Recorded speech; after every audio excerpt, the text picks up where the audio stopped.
what does it mean to spend our time well? I spend a lot of my time thinking about how to spend my time. Probably too much. I probably obsess over it. My friends think I do. But I feel like I kind of have to, because these days it feels like little bits of my time kind of slip away from me. And when that happens, it feels like parts of my life are slipping away.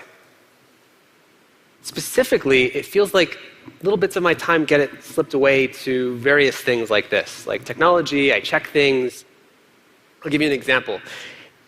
If this email shows up, how many of you have gotten an email like this, right? I've been tagged in a photo. When this appears, I can't help but click on it right now, right? Because like, what if it's a bad photo? So I have to click it right now. But I'm not just going to click see photo. What I'm actually going to do is spend the next 20 minutes. But the worst part is that I know that this is what's going to happen. And even knowing that that's what's going to happen doesn't stop me from doing it again the next time. Or I find myself in a situation like this, where I check my email and I pull down to refresh, right? But the thing is that in like 60 seconds later, I'll pull down to refresh again. Like, why am I doing this, right? This doesn't make any sense. But I'll give you a hint why this is happening. What do you think makes more money in the United States than movies, game parks, and baseball combined? Slot machines. How can slot machines make all this money when we play with such small amounts of money? We play with coins. How is this possible? Well, the thing is, my phone is a slot machine. Every time I check my phone, I'm playing the slot machine to see, what am I going to get? What am I going to get? Every time I check my email, I'm playing the slot machine to say, what am I going to get? Every time I scroll a news feed, I'm playing the slot machine to see, what am I going to get next, right? And the thing is that, again, knowing exactly how this works, and I'm a designer, I know exactly how the psychology of this works. I know exactly what's going on, but it doesn't leave me with any choice. I still just get sucked into it. So what are we going to do? Because it leaves us with this all or nothing relationship with technology, right? You're either on and you're connected and distracted all the time, or you're off, but then you're wondering, am I missing something important? In other words, you're either distracted or you have fear of missing out, right? So we need to restore choice. We want to have a relationship with technology that gives us back choice about how we spend time with it. And we're going to need help from designers, because knowing this stuff doesn't help. We're going to need design help. So what would that look like?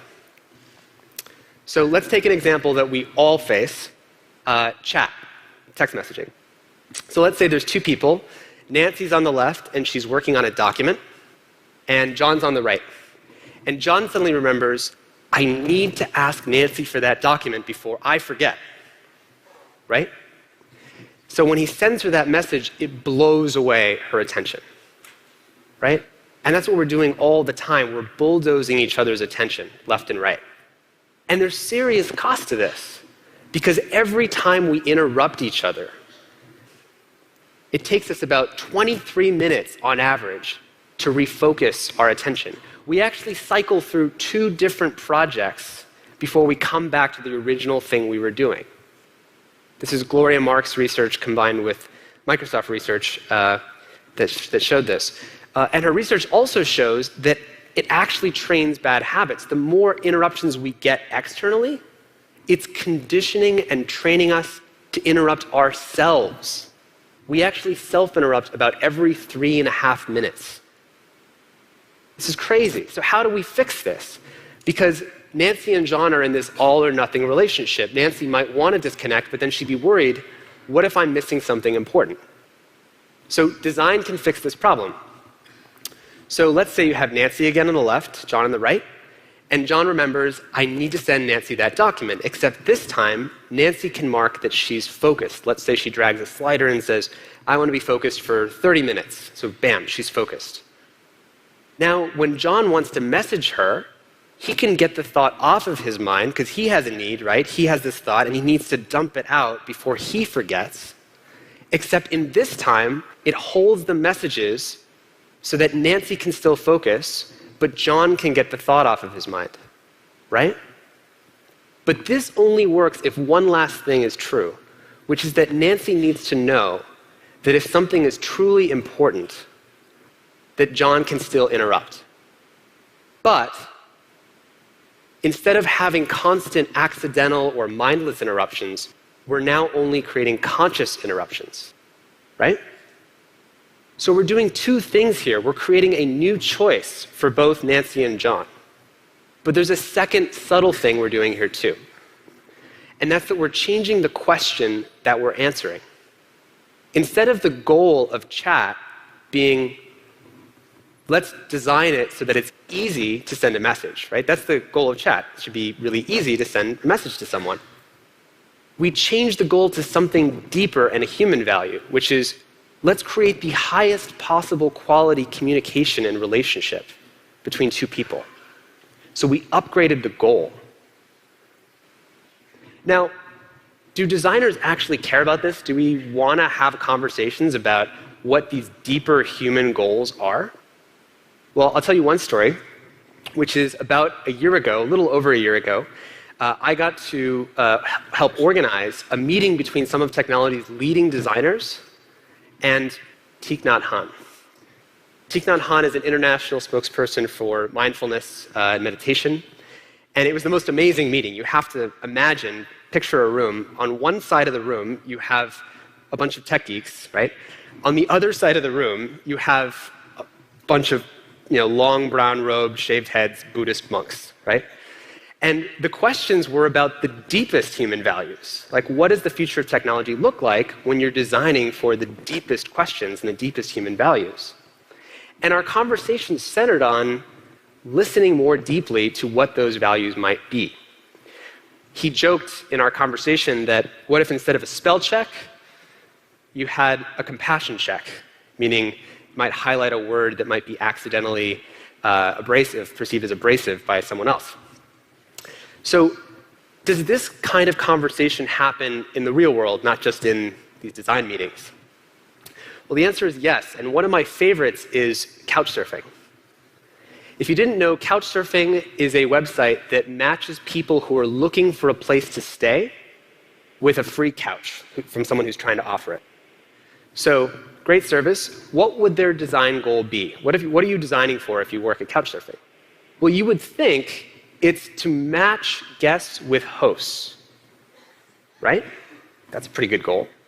But that would kind of be like our goal with messaging before, where we're just trying to deliver a message. So what's the deeper human goal? Well, they set their goal as the need to create lasting, positive experiences and relationships between people who've never met before. And the most amazing thing about this was in 2007, they introduced a way to measure this, which is incredible. I'll tell you how it works. Every design goal that you have to have a corresponding measurement to know how you're doing, right? A way of measuring success. So what they do is say, let's say you take two people who meet up, and they take the number of days those two people spent together, right? And then they estimate how many hours were in those days. How many hours did those two people spend together? And then after they spend those time together, they ask both of them, how positive was your experience? Did you have a good experience with this person that you met, right? And they subtract from those positive hours the amount of time people spent on the website, because that's a cost to people's lives. Why should we value that as success? And what you were left with is something they referred to as net orchestrated conviviality, or really just the net good times created, the net hours that would have never existed had couchsurfing not existed. Can you imagine how inspiring it would be to come to work every day and measure your success in the actual net new contribution of hours in people's lives that are positive, that would have never existed if you didn't do what you were about to do at work today? Can you imagine a whole world that worked this way? Can you imagine a social network that, let's say you care about cooking, and it measured its success in terms of cooking nights organized, and the cooking articles that you were glad you read, and subtracted from that the articles you weren't glad you read, or the time you spent scrolling that you didn't like, right? Imagine a professional social network that, instead of measuring its success in terms of connections created or messages sent, instead measured its success in terms of the job offers that people got that they were excited to get, right? And subtracted the amount of time people spent on the website. Or imagine dating services, like maybe Tinder or something, where instead of measuring the number of swipes left and right people did, which is how they measure success today, and instead measured the deep, romantic, fulfilling connections people created. Whatever that was for them, by the way. But can you imagine a whole world that worked this way, that was helping you spend your time well? Now, to do this, you'd also need a new system, because you're probably thinking, today's internet economy, today's economy in general, is measured in time spent. The more users you have, the more usage you have, the more time people spend, that's how we measure success. But we've solved this problem before. We solved it with organic when we said we need to value things a different way. We said this is a different kind of food. So we can't compare it just based on price. This is a different category of food. We solved it with LEED certification, where we said this is a different kind of building that stood for different values of environmental sustainability. What if we had something like that for technology? What if we had something whose entire purpose and goal was to help create net new positive contributions to human life? And what if we could value it a different way so it would actually work? Imagine you gave this different premium shelf space on app stores. Imagine you had web browsers that helped route you to these kinds of designed products, right? Can you imagine how exciting it would be to live and create that world? We can create this world today. Company leaders, all you have to do is only you can prioritize a new metric, which is your metric for net positive contribution to human life. And have an honest conversation about that. Maybe you're not doing so well to start with, but let's start that conversation. Designers, you can redefine success. You can redefine design. Arguably, you have more power than many people in your organization to create the choices that all of us live by. Maybe like in medicine, where we have a Hippocratic oath to recognize the responsibility and this higher value that we have to treat patients. What if designers had something like that in terms of this new kind of design? And users, for all of us, we can demand technology that works this way. Now, it may seem hard, but McDonald's didn't have salads until the consumer demand was there. Walmart didn't have organic food until the consumer demand was there. We have to demand this new kind of technology. And we can do that. And doing that would amount to shifting from a world that's driven and run entirely on time spent to a world that's driven by time well spent. I want to live in this world, and I want this conversation to happen. Let's start that conversation now. Thank you.